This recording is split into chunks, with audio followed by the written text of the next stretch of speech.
Ya, assalamualaikum. Ya, ini ketemu lagi dengan saya Jeffrey Zain. Saya ingin ngobrol-ngobrol aja tentang opini saya tentang eh saya tuh nonton salah satu channel yang mengatakan bahwa kenapa kok sekarang banyak ojol. Ya, untuk pekerjaan tuh banyak milih ojol atau banyak milih makanan. Kenapanya? Ini hanya pendapat saya pribadi ya.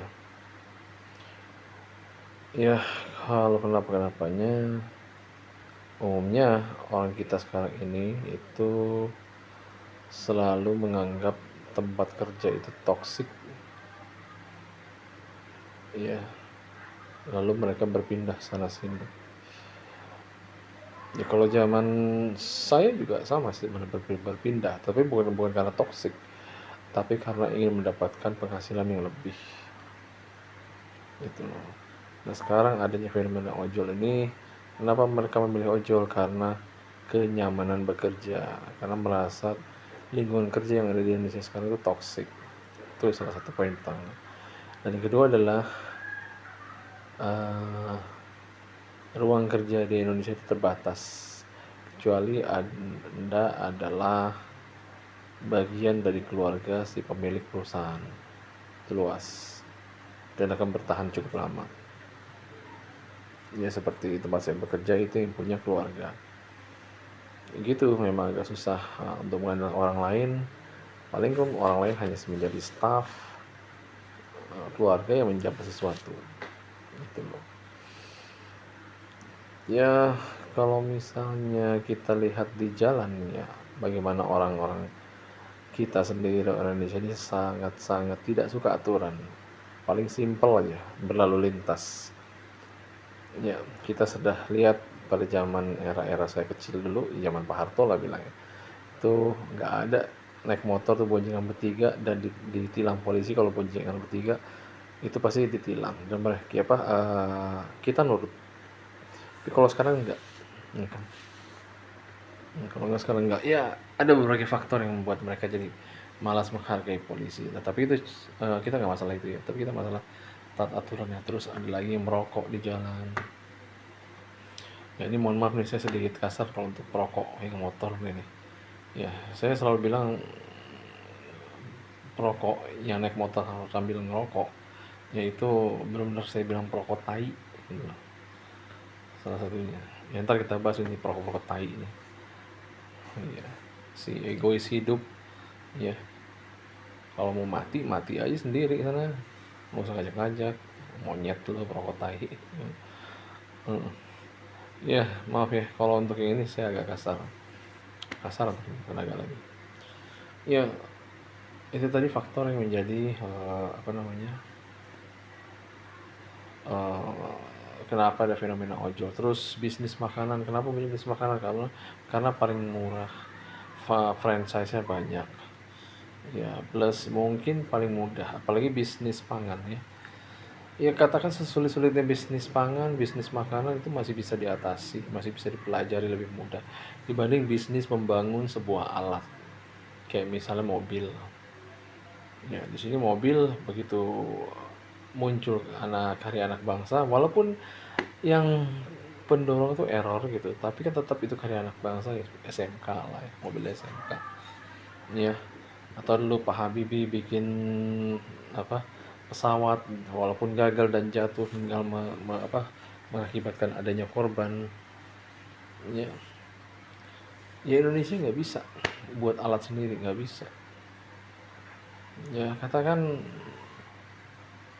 kalau misalnya kita ke Indomaret ya, kita ngelihat alat-alat dari Jepang yang sebenarnya sepele sih, kayak misalnya uh, alat untuk buang sampah, struk apa pembelian barang.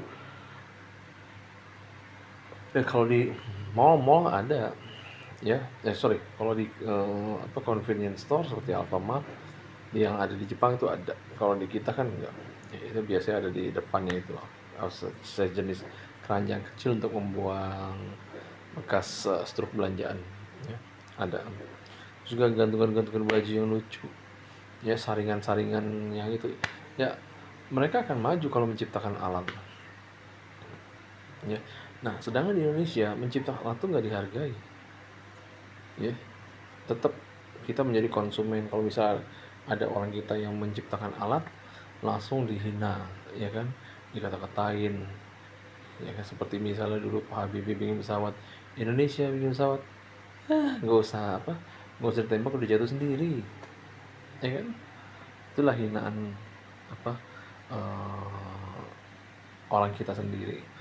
Contohnya yang terjadi di Bekasi waktu itu, ya enggak, ada bis baru trans apa ya, Transbeken ya, ya kalau nggak salah ya, tiba-tiba sopir angkot berprotes. Tahu nggak sopir angkot ini, kira-kira ya pemerintah kapan mau menghapus sistem kendaraan usang angkot? Maaf Pak, Bapak pemerintah Dishub, ini kita udah punya motor banyak kan, apalagi kadang nggak pakai cicilan, udah bisa apa, non DP ya, non DP motor udah datang di rumah, ya nggak. Nah ini sistem kendaraan usang ini harus diusir nih, ya pulangkan saja kalau bisa, kalau gitu misalnya supir-supir angkot yang udah nggak dinonaktifkan, pulangkan suruh jadi petani atau nelayan gitu, udah bayar mereka untuk jadi petani dan nelayan. Itu yang kurang, kita kekurangan petani, kita kekurangan nelayan, jadi kita kekurangan petugas kebersihan, ya gitu. Yang ada petani petani kita semakin lama semakin menghilang karena bayarannya sedikit. Ya bayangin aja, seharian di sawah cuman dibayar cepek. Nah, ya.